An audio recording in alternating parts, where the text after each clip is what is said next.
So we got our light strips here ready to go. As you can tell, they kind of have this daisy chain wiring system that we're going to use and utilize. And then I actually already have everything hooked up.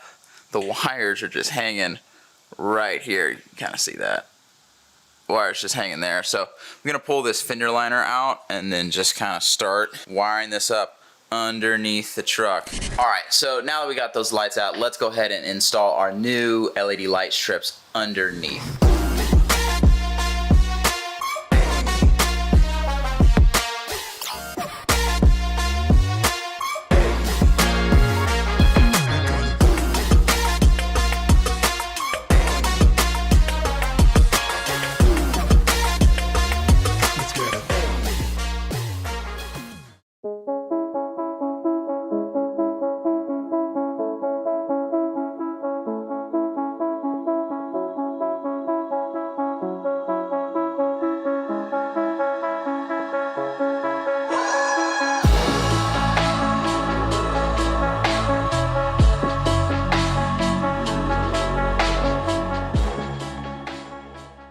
It works really well to illuminate like underneath the body. Obviously you couldn't use it in the wheel wells or anything like that, but underneath the body, the cab of the truck, it works really, really nicely.